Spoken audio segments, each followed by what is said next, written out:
Oh, good morning. Good morning.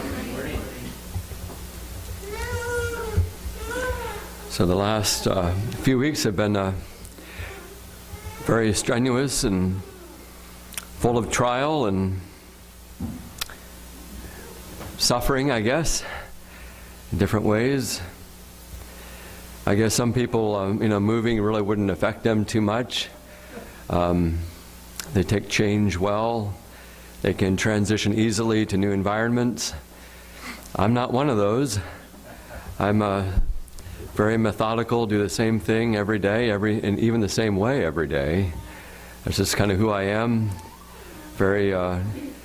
Some people, they do new things and new ways every day, and I'm of the mindset, well, if I do the same thing every day in the same way, then I can get better and better and better at what I do, because I can refine it and get it better.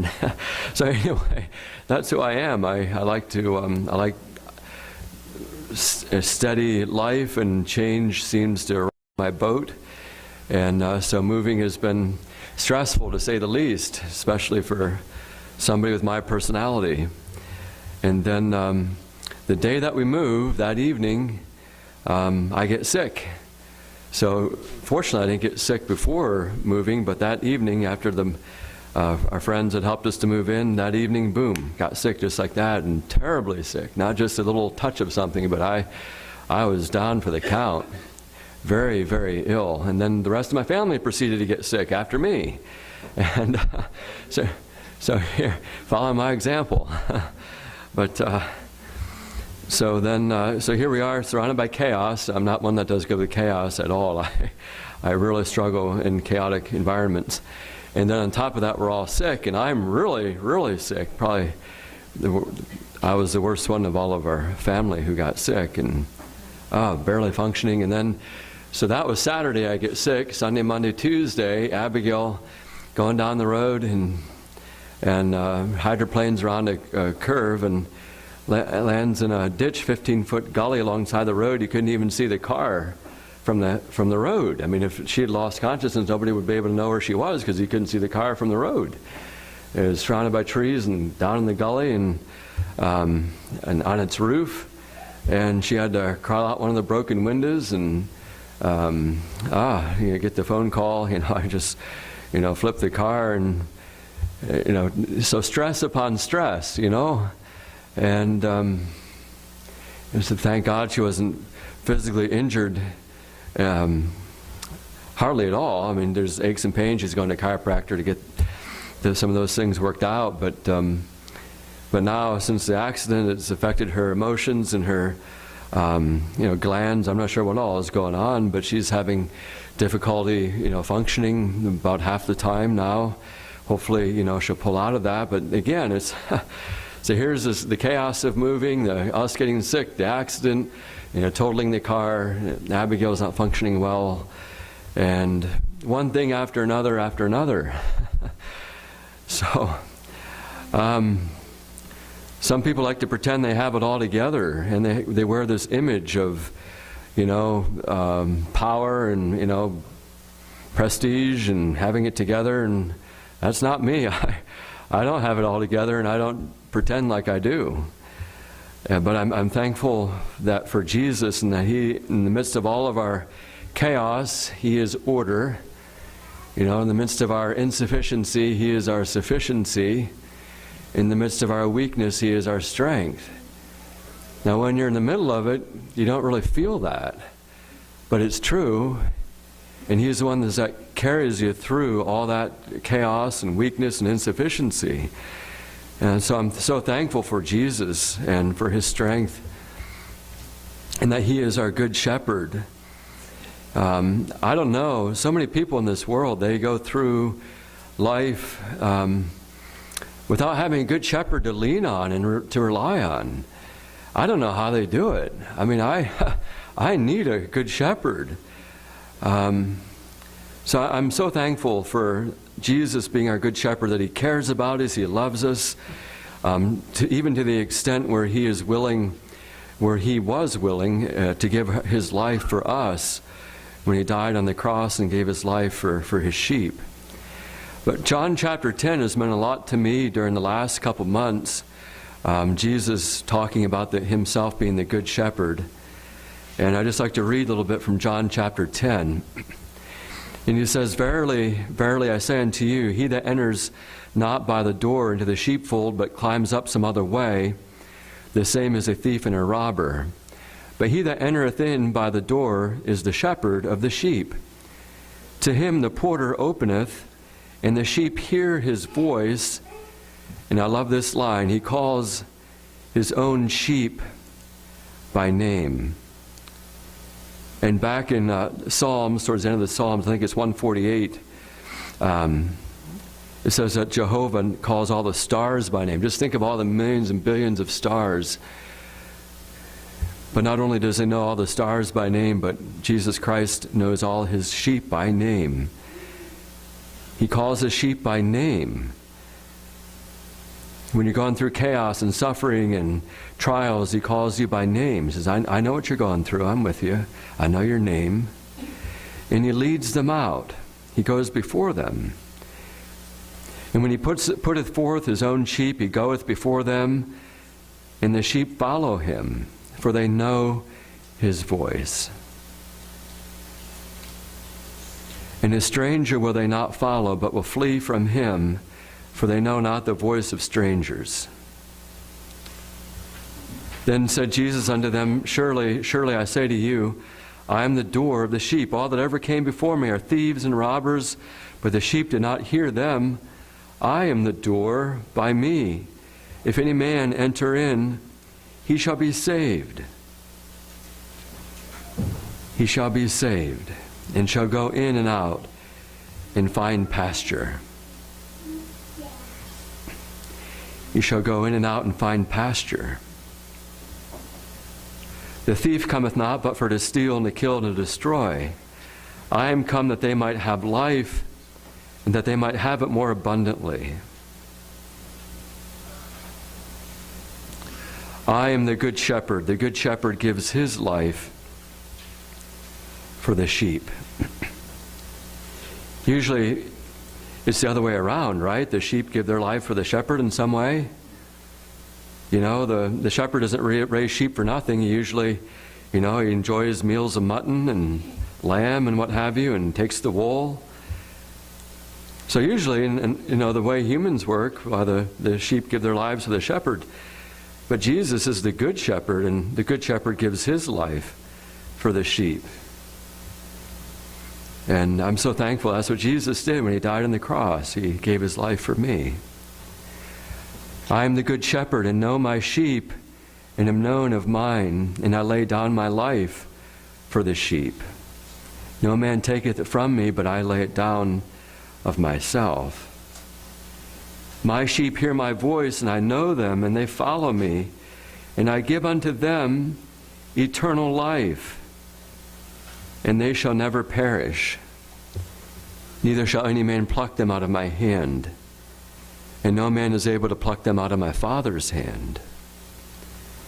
So this passage just gives me such comfort as we go through trials and suffering, that Jesus is our good shepherd.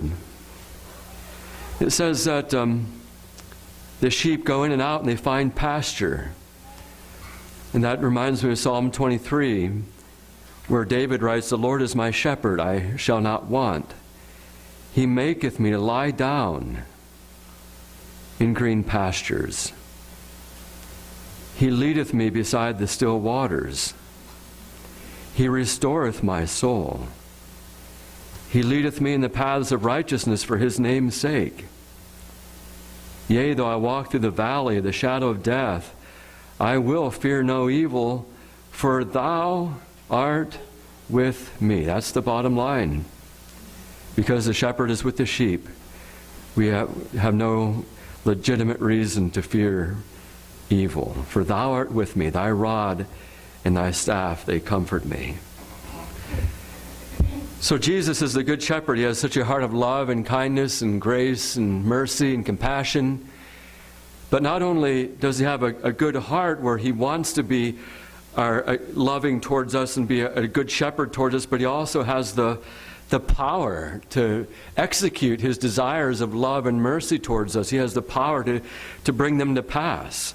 He's not just this wimpy, pushover shepherd that, he loves the sheep, but he doesn't have any power. No, he does have power. Hebrews 13:20 calls Jesus that great shepherd of the sheep. So he's not only a good shepherd, he's also a great shepherd.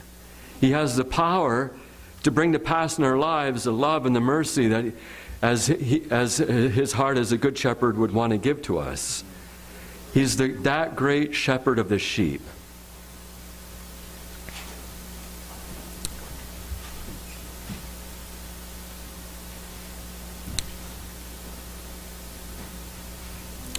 And then 1 Peter 2:25, he talks about returning unto the shepherd of your souls, shepherd and bishop of your souls, but I'm looking at the word shepherd this morning, returning to the shepherd of your souls. And when we do go astray, how do we return to the shepherd? Is it, the bottom line, is it up to us? Do we have to clean ourselves up and come back to the shepherd? And Jesus told a story in Luke 15, 4 through 7, how it is we can return to the shepherd. And Jesus says, what man of you, having 100 sheep, if you lose one of them, doth not leave the 99 in the wilderness and go after that which is lost until he find it? And when he hath found it, he layeth it on his shoulders, rejoicing.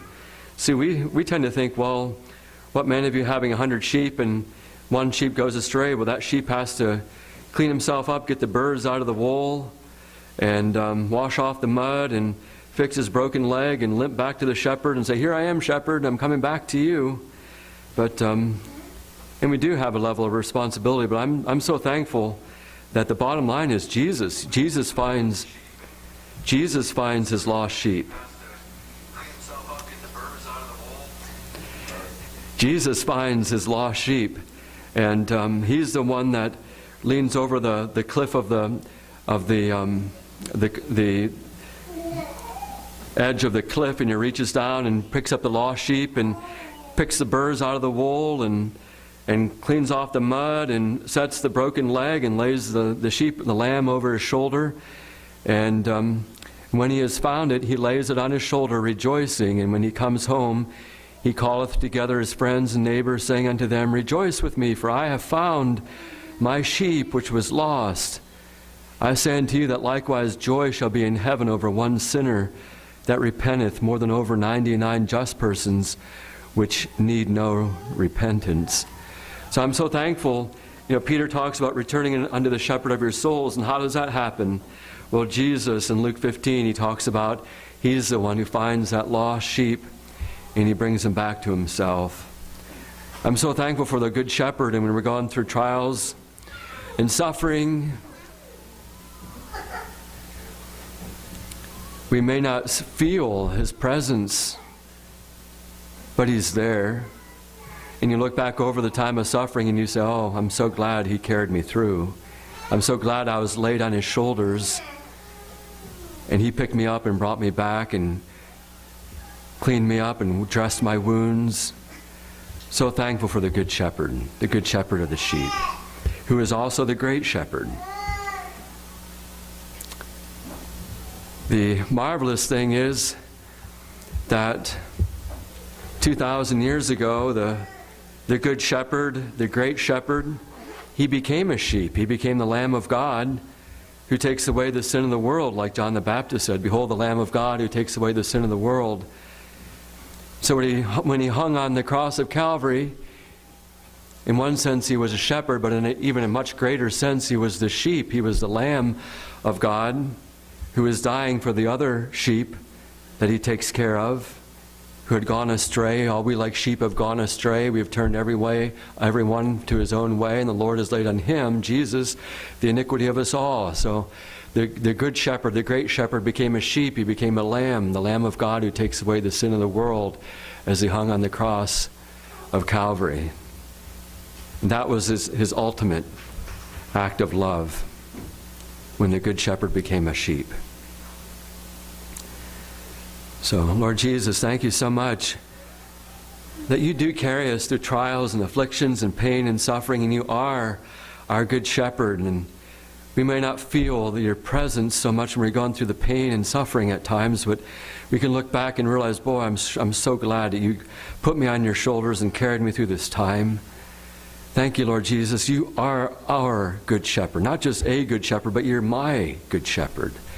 You are our good shepherd.